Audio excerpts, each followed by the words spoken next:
Ang mga nagasupak sa pagsulod sa Coastal Road taliwala sa pagdili ni karong panahon na nga ginatapos pa ang maong proyekto. Mikatag sa social media ang pagkuha og video sa usa ka sakyanan nga matud pa anak sa usa ka barangay kapitan sa syudad.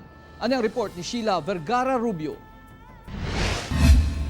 Subling giklaro sa DPWH 11 nga bawal pagihapon ang pagsulod sa Coastal Road alang sa mga magsuroy-suroy, mag-ehersisyo sama sa walking, jogging, biking ug ubang pang aktibidad sang nitilikado kini sa mga dagkong ekwipo nga nagtrabaho karon sa area.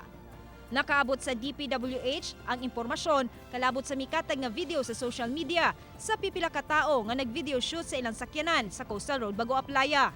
We have also received reports other than the incident last Sunday involving a car video shoot sa Bago section na dunay pipila pud ka mga individual na nagalumba sa ilahang mga sakyanan labi na sa panahon sa kagabion pero kini ato pang gina-verify sa mga barangay local government units sa Bago Aplaya o sa Talomo. This is why we are requesting concerned agencies like the PNP and the LTO to look into the matter aron maundang na ang paglumbaan ay sa mga sakyanan diha. Miani og pagsaway sa netizen ang maong video nga matud pa anak sa usa ka barangay official sa Davao City.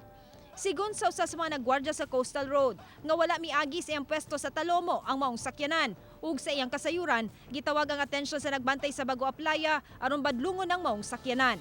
Wala mi kabantay ato ma'am.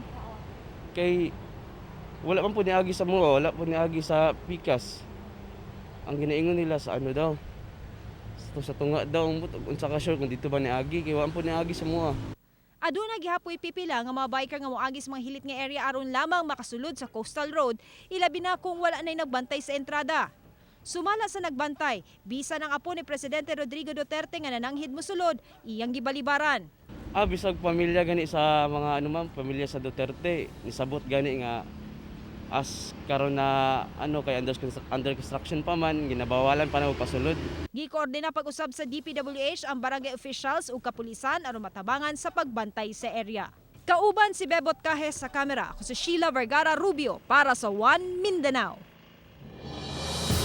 Tungod sa pandemya,